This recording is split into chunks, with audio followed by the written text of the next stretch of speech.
Well, look, to be fair, you were talking about Alan Tudge's staff are reaching a settlement with the government, which may have cost the government, what, $450,000? No, I know you're not.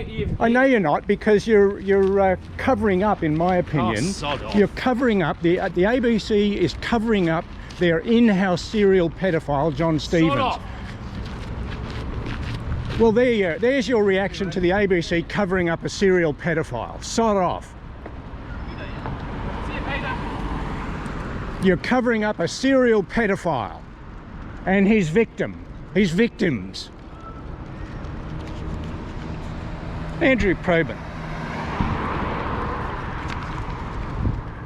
Talk about sod off.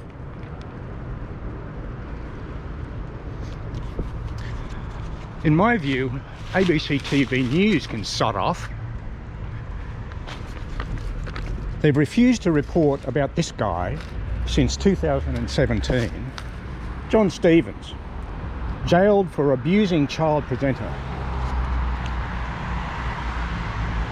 I've been approaching a purported ABC journos for 5 years and more, and I've never been told to sod off before, but some of them may have felt like telling me that. There he is. He's presumably flown down to Melbourne, emitting greenhouse gases, staying in South Bank accommodation at taxpayers' expense. And then the slimy scumbag has the gall to tell me to sod off.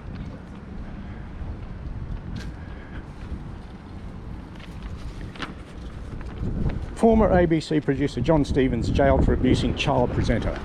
The boy was 14 years of age when they went on the location scouting trip to Gosford. And according to this article, look it up on Google. You won't find it on ABC News because they're covering up. They're slimy, pedophile, covering up scum, in my opinion. Go on ABC News Online. They've got a search function. Put in Jon Stephens. There's the spelling. You won't get any hits because ABC News is covering up for their own in-house serial pedophile, in my opinion.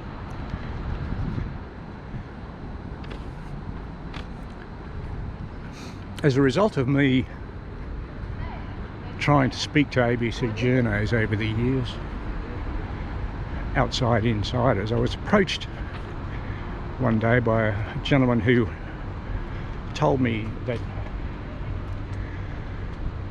a colleague of his had also taken a matter to court involving alleged pedophile activity by Jon Stephens when this other individual was a minor. As a result of that information, I started looking at court cases online. The court case listed as R versus Jon Stephens, spelled in that fashion. The next hearing was scheduled for March of 2019, and I decided to fly up to Sydney at my own expense from Melbourne to sit in on the court matter at the Downing Centre Court. And I saw this slimy scumbag, Jon Stephens, actually in the court the day I was there, facing a new charge in addition to this matter. By the time that case was heard in March 2019, the description of the case had changed from R versus Jon Stephens to R versus JS. It's my understanding that sort of thing happens in the legal process when a person charged with an offence may have come before the courts previously and there is an effort made to ensure a fair trial in relation to a new matter, when publicity about a previous matter might be prejudicial. So anyway, the matter was listed as R versus JS when I was there in March 2019. And bugger me, there was another matter, R versus JS, in Queanbeyan Court, which I understand was another pedophile-related matter involving Jon Stephens, former ABC producer,